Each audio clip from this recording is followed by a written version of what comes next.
It was a cold October night, the kind where the wind howls through the trees and makes your house creak like it's alive. I had just moved into this old Victorian house a few months prior.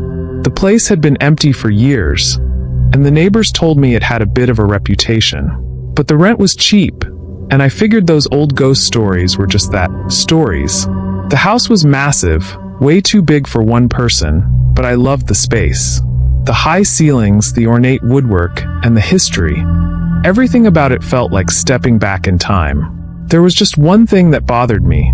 A small door in the hallway on the second floor. It was different from the other doors, much older, with iron hinges and a heavy latch. It didn't match the rest of the house, and the strange part was that I never could get it open. I figured it was just a closet or an old dumbwaiter shaft, but no matter how hard I tried, it wouldn't budge. One evening, as I was sitting in the living room, I decided to do some research on the house. I was curious about its history, especially that odd door. I found out that the house was built in the late 1800s by a wealthy family, the Mortons, who had a reputation for being reclusive. They had lived there for several decades, but then suddenly they vanished. The house was sold off in an estate sale, and since then, it had changed hands many times, each new owner staying only for a short while.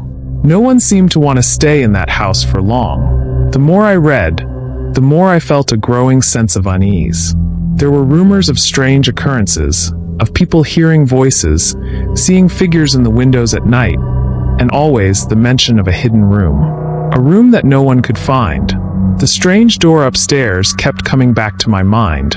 Could that be the entrance to the hidden room? The thought intrigued me, but it also filled me with dread. A few nights later, as I was getting ready for bed, I heard a faint sound. At first, I thought it was the wind, but it was more distinct, a soft, rhythmic tapping. It seemed to be coming from the hallway. I opened my bedroom door and stepped into the dark corridor. The sound was louder now, and it was clear it was coming from behind that strange door. Curiosity got the better of me, and I decided to try the door again. This time, to my surprise, it opened easily. The door creaked loudly as it swung open, revealing a narrow staircase leading downward. My heart raced. This was definitely not a closet. The air that wafted up was musty and cold, like a breath from the past. I hesitated for a moment, but then grabbed my phone for light and started down the stairs. The staircase spiraled down much farther than I expected, leading to a room I never knew existed. The walls were stone, damp with age, and the air was thick, making it hard to breathe. In the center of the room was an old wooden table, and on it, a thick layer of dust covered everything. There were old photographs scattered across the table, all black and white, but the faces were blurred, as if they had been deliberately scratched out. As I looked around, something caught my eye, a large, dusty mirror leaning against the far wall. It was ornate, with an intricate gold frame that seemed out of place in this forgotten room. I walked over to it, and as I wiped away the dust, I froze. My reflection was there, but something was wrong. Behind me in the mirror was a figure tall and shadowy, standing in the doorway I had just come through. My blood ran cold, and I spun around, but the room was empty. Panic set in, and I backed away from the mirror, my heart pounding in my chest. I needed to get out of there. But as I turned to leave, the door at the top of the stairs slammed shut with a deafening bang. I ran up the stairs, taking them two at a time, but when I reached the door, it wouldn't open. I was trapped. I pounded on the door, screaming for help, but the house was silent. The only sound was the echo of my own voice. Then from below, I heard it again, the soft, rhythmic tapping, growing louder and louder. It was coming from the mirror. I turned slowly, my phone light flickering as the tapping became a knock, then a pounding. The mirror was shaking now, the figure behind me growing clearer with each second. It wasn't a shadow anymore. It was a person. Their face was pale, gaunt, with hollow eyes that seemed to pierce right through me. They were trying to get out. My mind raced. This couldn't be real. I had to be imagining it. But the mirror shook violently as if something, or someone, was about to break through. I tried to pry the door open again, desperation taking over. I could hear the wood splintering behind me as the figure in the mirror pressed against the glass, trying to escape. Then, in a moment of pure terror, the mirror shattered. Glass flew everywhere, and the figure stepped out, no longer confined to the reflection. I couldn't breathe, couldn't move, as it walked toward me, its hollow eyes locked on mine. It reached out a hand, cold and decayed, and touched my shoulder. Everything went black. I woke up in my bed, drenched in sweat, my heart pounding. The morning light streamed through the windows, and everything seemed normal. I sat up, trying to catch my breath, telling myself it was just a nightmare. But then I noticed something.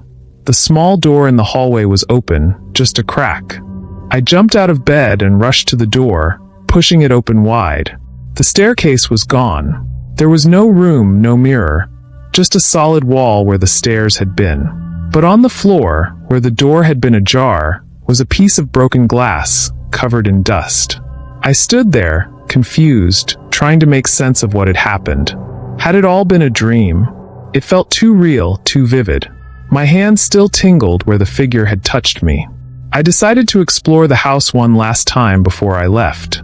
I couldn't stay in a place where reality seemed to bend, where the line between the living and the dead blurred. As I packed my things, I heard footsteps echoing through the empty halls. They were slow, deliberate, and they seemed to be following me. I tried to ignore them, telling myself it was just the old house settling, but deep down, I knew better. I loaded the last of my boxes into the car and took one final look at the house. It stood there, silent and still, as if waiting. I could almost feel its gaze on me, watching as I drove away. But the story doesn't end there. A few days after I moved out, I received a call from the new tenant. They asked if I had noticed anything strange about the house. I hesitated, not wanting to scare them off, but then they mentioned the small door in the hallway. I could hear the fear in their voice as they told me about the tapping, the cold air, and the feeling of being watched. They asked if I had ever gone through the door, and when I told them I had, there was a long pause. "I wouldn't go down there again if I were you," I finally said. "Whatever's in that room, it's better left forgotten." They thanked me and hung up, but I couldn't shake the feeling that something was still unresolved. That night, as I tried to sleep in my new apartment, I heard it again. The soft, rhythmic tapping, faint but unmistakable. It wasn't coming from the walls or the floor. It was coming from my closet. I slowly got out of bed and approached the closet door, my hand shaking as I reached for the handle. I hesitated, my heart racing, but then I flung the door open. Nothing. Just clothes, boxes, and shadows. I let out a breath I didn't realize I was holding, but just as I turned to walk away, I saw it. A small piece of broken glass, identical to the one I had found in the hallway of the old house, sitting on the floor of my closet. I don't know how it got there, and I don't want to know. But I can't ignore the feeling that whatever was in that house has followed me. It's watching, waiting, and one day, it might just find its way out.